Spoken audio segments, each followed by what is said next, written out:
Yo, yo, yo, welcome back to the Marcada channel. It's your boy Dirty Work, always in the building. And today we have a special guest. It's my man Super Dave, aka Dave Shaw, government name, you know what I'm talking about. So we're just gonna ask him a few questions. This is gonna be really, really exciting, really action-packed for you guys. We have a lot of insider knowledge and a really cool story. So why don't you go ahead and tell us about yourself, where you're from, right, and what you do. All right, well, my name's Dave Shaw. I am originally from Hartford, Connecticut, believe it or not, in most places. A lot of people think I'm either from Hawaii or from here, but yeah. it's kind of like a second home, right? Second home. And I've been in LA for 33 years now, man. Mm-hmm. And I came out to go to a school called GIT, which is Guitar Institute of Technology, MI. Mm-hmm. That was back in the day when Hollywood was like dangerous. It's getting worse now. But back then it was like hardcore, dude. Like in '89, '90s when I went there. Oh wow. So it was a guitar program. It was a 10-month vocational, music program, and I basically kind of skipped school the whole time and never really went to class and anything. And, so you were the bad kid, right? Kind of, yeah. I didn't really learn too much. I didn't really take it seriously at the time, and I just like smoking in the boys' room, type thing. Well. Yeah. Yeah, I mean, it was just we'd smoke outside in the front.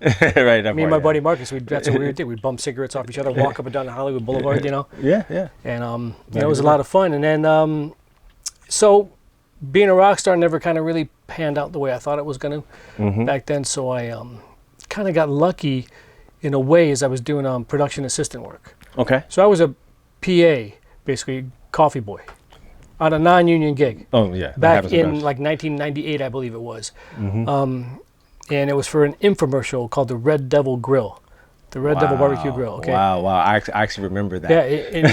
I actually remember that. Yeah. It was insane. It was 1998, and I was working with Mark in the Dark at the time. Okay. Mark, aka Mark DeAndrea, who was my partner for 20 odd years. We'll get into that later. But okay.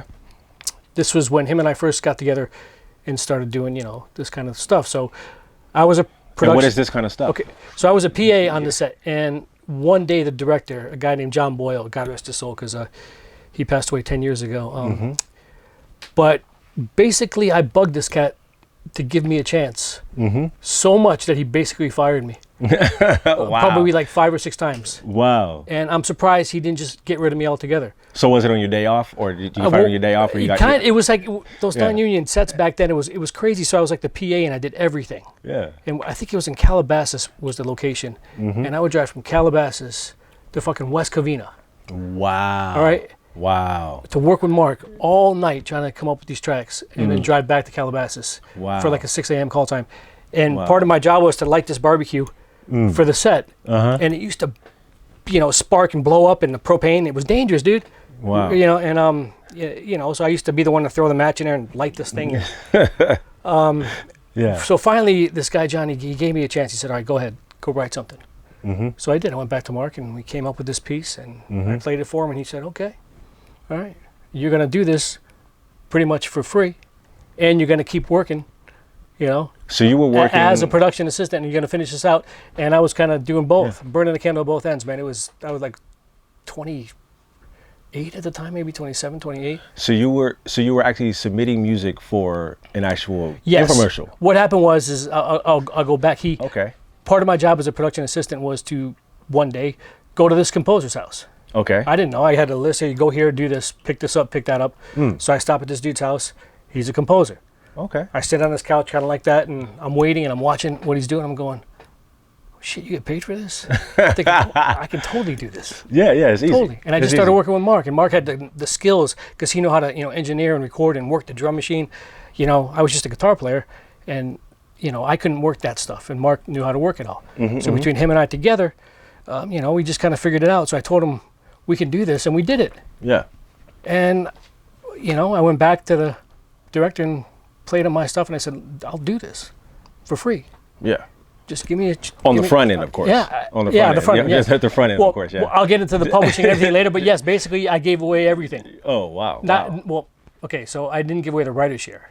Okay. And that's something we can talk about later. But yeah. I did it for nothing up front.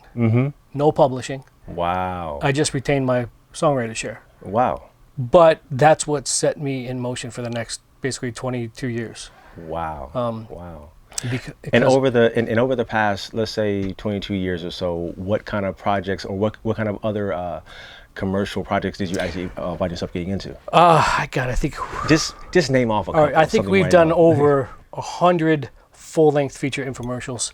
Wow. You know, the Red Devil Grill, the Magic Bullet, the original Magic Bullet. You know Yeah. that blender? The Yeah. NutriBullet. Yeah. Hip Hop Abs, Wow. Insanity, Wow. Pio, Wow. the Pussycat Dolls workout, Wow. the Ab Rocket, you know, that ab machine, the Body by Jake Ab Rocker, Wow. Man. the Body by Jake Bun and Thigh Rocker. I pretty much did most of Jillian Michaels' infomercials Wow. in the mid 2000s, late 2000s. And I think we amassed over like 300,000 hours of airings with over like Wow. $1 billion of products sold Wow. that our music generated for, you know, with Well- between Beachbody and the NutriBullet and all those companies. Yeah, well over, I think even $2 billion worth of, you know, revenue generated from the music. From the sales of the product. Not Okay. I was about to say like, yo, like, yo. from the all the, Can yeah. I get some? Can All I the get products, some? yeah, you Can I know. hold something real quick? Yep. Wow, that's crazy. So within a year or within like, you know, like good years, bad years, like on average, if somebody was trying to get in or at that time, because I know a lot of stuff has changed Yep. as far as income and we'll definitely get into that later. But what would you say like a full project airing and it's let's say a Okay. lot, like what do you think something like that would generate for our viewers out there to All kind right. of give, Well, give first an of idea? all, I was in a very niche market. I was a very big fish in a small pond in the music industry. I carved out a little space that nobody really even knew. I didn't know existed either. Yeah, you know? So you got to understand these infomercials. The format is, it was and it still is to a degree, 28 minutes and 30 seconds. So it's a half hour of airtime. With performance royalties, you get paid based off the minute. So you can have a 28-minute infomercial and only do 1 minute of music, and you're only getting paid for 1 minute of music. Yeah, A lot of yeah. the stuff we would do would be wall to wall.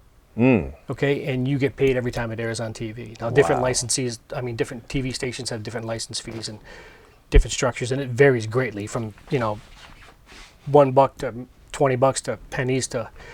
You need almost a forensic accountant to go through certain royalty statements.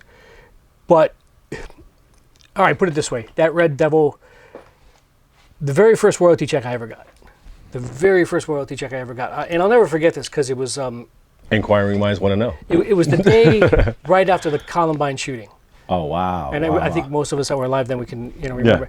It was that day in April, and April 1999. I hope I'm right. I remember it was just the day of the Columbine shooting. I went to the mailbox, and I opened it up, and there's a check from BMI, and I was like, well, it was for $23,000. Okay, the most money I ever made in my life doing anything, and that was just from 1/4 1 quarter. of my share of the Red Devil barbecue Piece grill. of a piece. So mark out the other 23. Yeah, got it. Yeah. And then those two Yeah. 23 grands combined makes 46,000, Yeah. which is what the publisher made, which Got I it. didn't get. Wow. The publisher yeah, got that. of course. Yeah. But It's the it- business. Yeah, but it generated, 23 and 23 is 46, Yeah. and another 46. 46 times 2 is Whatever. yeah, so- Yeah. 90 something. Yeah. Yeah. I should figure that out. We Yeah. should do that one We again, right? really could. Yeah. Yeah. It does sound good. Yeah, man. Like that's. And the other thing too, like life in general, when you're in motion, you stay in motion. So that one show led to another one, which led to another one, which led to another one, and for about 20 years we were busier than we could chew. That's how I'm pretty much met you. I brought you in to help me with the heavy lifting. Yeah. Exactly. We got so big in our own little world that we'd have to sub out our Yeah. Just so you know, myself and the guy behind the camera, what I'm saying, your boy Mark Lawrence, we've also been in this arena as well, and we've definitely tasted, some of the spoils. So for those of you who don't know, we are actively in writing music for television and film, and we like to educate you guys and to kind of show you that it is possible. You can come from absolutely nothing and do it. We've met several people that have, and this is our journey, and we're able to, introduce you to people like Dave Shaw, and give you a little bit more knowledge, a little bit more insight as to what happens in the industry or what has happened in the industry and how it's changing or has changed over the past maybe 10 years, 2 years, 3 years, 2 months, 2 weeks, because it's constantly changing. But this man has a great story, and we just, us here at Barcada Music thought that you should hear it. So next question. How was the business aspect like after, so coming from knowing not much to actually growing into it? Like, what were some of the bumps in the road that you maybe came across, or some of the good parts, some of the bad parts? Like, I'll tell you this, I learned everything that I learned trial by fire. Okay. I was told so many conflicting things from lawyers, managers, other people. Do this, don't do that. This is how it works. That's not how it works. You don't get paid for this. You do get paid for that. It's I just had to learn it all, and you just kind of pick it up as you go along. And trying to learn the music business, man, it's it's my story of what I went through. It's going to be different than yours or anybody else's. It's just how it worked for me, because I've heard so many other stories, like, how people even would think, oh, you don't get any performance royalties on that type of media. You can do, no, you don't get paid for that. And I go, well, I got a check for 23 grand and it says I do. Yeah. You know what I mean? Yeah. And then other somebody's people, not telling the truth. Yeah. Yeah. Exactly, and then, how basically you have to take care of yourself in this business. You have to make sure, and this is something I can get into later too as well, but you got to make sure you pay your taxes. Okay, you got to make sure you're legit. You got to make sure you do everything right. Mark and I made a huge mistake, at first. We really didn't know any better. Didn't know, yeah, exactly. We should have. Yeah, we should have. But we just really didn't. And when you're making money at a young age, it's fun. Oh yeah. You know what I mean? I'm not gonna lie, it's a lot of fun. Yeah, it's a lot of fun. Yeah. Yeah. And I don't fault anybody for enjoying themselves, but I would say you got to be smart with it. Yeah. And the guys who are smart with it, you can tell, like you. Yeah. And some of the other guys, and I've met people coming up who I can tell are going to be, yeah, they're going to make some money and just burn it out, and the other ones that are smart about it, and who's kind of who. Yeah. But you want to make sure you have everything in writing that you can. Yeah. Okay. Yeah. Especially when you're dealing with other people. Yeah. Because or once multiple money, groups of people, yeah, exactly, or multiple entities, multiple people having multiple publishers, multiple writers, yeah. Once money gets involved, once a song starts generating income among more than one writer or more than one publisher, if things aren't taken care of right away, ironclad, exactly, you're gonna have some problems. Yeah, definitely. So definitely, and it's one person's definition of fair is different than another's. This is not a fair game. It's not a fair business. Remember, it's not. What you agree to is fair. So make sure you read your paperwork, right? And if you can't read it, make sure you can go out and find somebody who can read it for you, and make sure you understand it completely before you sign anything. And a lot of times, what's fair is unfair to you. You know what I mean? Like, I would tell guys, hey, listen, we are going to take the lion's share. You're going to do the work. You're going to write the song. You're going to do all the heavy lifting, and I'm going to put my name on it, be the publisher, and reap the lion's share of the profits from it. Are you cool with that? Yes or no? I mean, it's okay if you're not, and I understand. And if it's not exclusive versus exclusive, I would say you really don't have too much to lose. But I've had guys tell me no, and I've had guys say great. Yeah. And sometimes I didn't like doing it. You feel a little because it's like. But it is a business. Exactly. It still gets done to me to this day, and I can't name any names, but there are some third-party libraries that have me write for them, that keep everything up front, all the publishing, and 60% of the writer's share. Things are getting, things are definitely not like they used to be. I can definitely say that. For myself, coming from the background that I come from and being able to write with multiple publishers, your company included, there are gatekeepers and there are people behind the gate. Right. And then there's the companies behind the gatekeepers. Yeah. So it just depends on what position you're in and what part you play. But understanding all of this, I guess that's what he's trying to say, understanding all of this and knowing within yourself that, hey, we all have intellectual property. And sometimes you got to give up a little just to get a lot. And sometimes that's what it takes.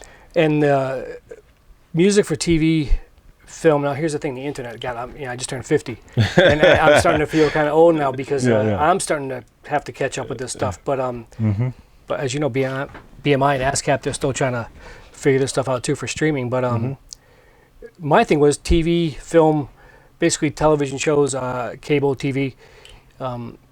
Every time something airs on there, that's how you're getting paid. So you have to keep in context everything you look at. Every time you watch TV and you hear music, somebody's getting paid. Think about that. Yeah. Every time you hear TV and there's audio behind it, some songwriter and publisher is getting paid a performance royalty for that. Exactly. Even if it's just a little drum beat, it's background music. Exactly. A lot of the stuff that I did was background music. And even if you don't even hear it sometimes. Exactly. Yeah. Now, and to think, happened. people would ask me, "Oh, what have you done that that I've heard?" Well, some of the shows you might recognize, but you're not supposed to really hear the music. Yeah. It's just kind of a bed, and that's not what I wanted to do as a rock star. I wanted to be this on stage, and do this stuff. I didn't want to be, doing, music library stuff and whatever. But it's what a lot of us did. A lot of the '80s rockers are now, or have been doing TV, film music, or own music libraries or publishing companies, because that's how most of us could survive. And it's a damn good living if you can get into it, but it has changed dramatically. Yes. Even over the past 3 years, and I'd love to just blame coronavirus, but it's not. No, that's not it. Yeah. These music libraries have come in and changed the landscape. Some could say for the better. If you're them, it's for the better. Yeah. If you're not, you could say it's for the worse. But I'm actually excited to see what companies like Hulu, Netflix, YouTube, Spotify, Apple Music are actually going to be doing over the next few years, as far as how they're going to be adjusting their penny rate, or if they are going to adjust their penny rate. That would be awesome. Wink, wink. That would be awesome, guys. But to me, this is an exciting time because we're actually seeing sources of revenue from other places now, right? Yep. So we are seeing it from YouTube. Yeah. We are seeing it from places like Netflix, like online streaming, which we didn't see, maybe 8 years back? Well, the funny thing is, they're kids. When I say kids, I mean, I'm just kids nowadays Kids. that have never ever paid for music Yeah. in their life. Never paid for never paid for music. Yeah. Yeah. Yeah. I mean, Never bought an album. and That's crazy. it's a trip, man. So it's the TV and film licensing world has always been very lucrative. It's just changed a lot, and I can't complain. I want to blame this. I want to blame that. I just you got to adapt and roll with it. The infomercial business has changed quite a bit, but it just is what it is. People don't really watch TV anymore. No, they don't. It's mostly streaming. It's mostly internet. And a lot of these companies have changed their format to streaming and online advertising. Yeah. You're gonna buy a half-hour spot on cable TV. It's gonna cost you a lot of money, and there's no guarantees you're gonna sell any product. So it really has changed. In a way, it's like being like a Blockbuster video store. Oh, wow. You're the king of the mountain for a while, and then all of a sudden, Yeah, not anymore. Think about it. We've lived through that. Yeah, and then you had those big red boxes outside of the. Exactly. Yeah. Red box. I don't even have a DVD player. Red box. I think I might have one somewhere back there, but Yeah. exactly. So Not now anymore. everything is internet. Yeah, and everything is it's now. Yeah. And everything is right now. Yep. Right now. Yeah. So,